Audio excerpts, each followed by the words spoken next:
Буга чейин эле Ысык Көл облусунда эле оюн-зоок кумарканаларын ачуу демилгеленсе, бул ирет өлкөнүн ар бир облусунда ачуу сунушталып жатат. Бул мыйзамдын долбоору боюнча бүт Кыргыз Республикасынын аймагында ишкерлер ачылат. Лицензия жана арызда көрсөтүлгөн адреске берилет.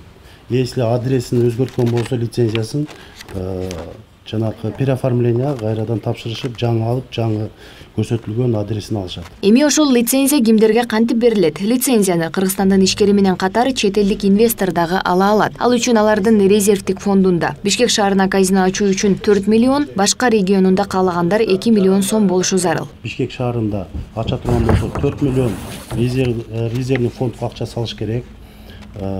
Если аймактарда ачылган болсо, анда 2 миллион. Кем эмес резервный фондко акча салышат.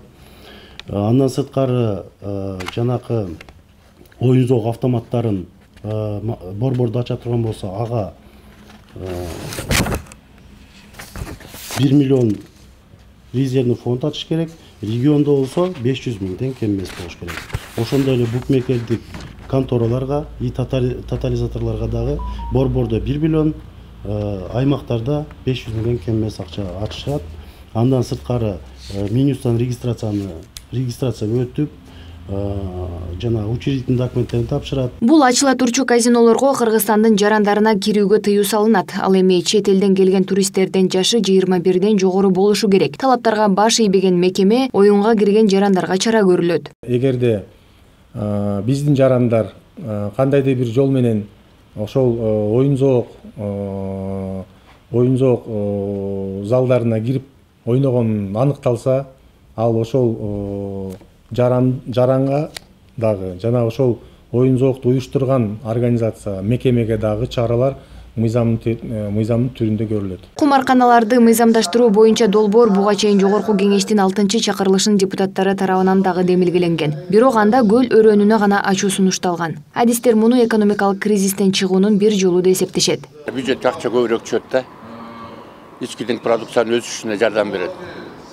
Притом бул мындай тез акча айлана турган, эгер Кудай аман коюп жайында даже Россиядан, Казакстандан дагы четметтерден келип жанагы коронавирустан качкандар жалгыз болуп салышыбыз дегенин көп ошо Ысык Көлгө келгенге аракет кылат.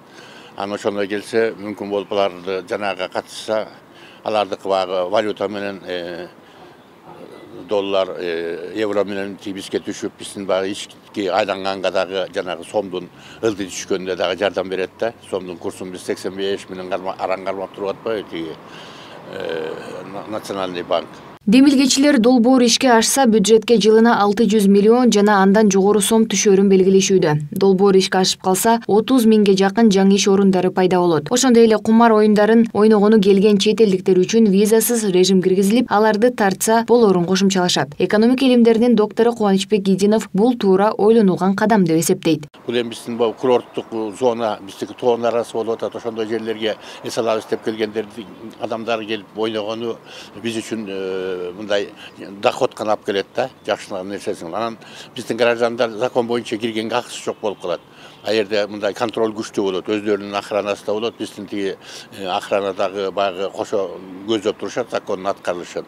Кыргызстандын граждандары, тем более жаштар вообще киргенге мүмкүнчүлүгү жок болот да, тосулуу болот. Кээ бирөө коркуп атышат, эми ал болбойт, арганда $100 берип коюп акырын кирип кете беришет деп. $100 берип кирип коюп калдым, аерде атайын кайтарып турган кишиси бар, $100 ала коюп киргизсем деген киши бирден кармалып калса, ал өзү кесилип кетет да. Ушундай чоң нерселер бар. Азыр мыйзам долбоору коомдук талкууда. Ар бир каалоочу өзүнүн сунушун айтса болот. Эгер жаңы долбоор колдоо тапса, жергиликтүү жарандардын брокердик клубтарда ойноосу катуу көзөмөлгө алынат дешет демилгечилер. Айза Камчыбекова, Жантай Макенов, Пирамида.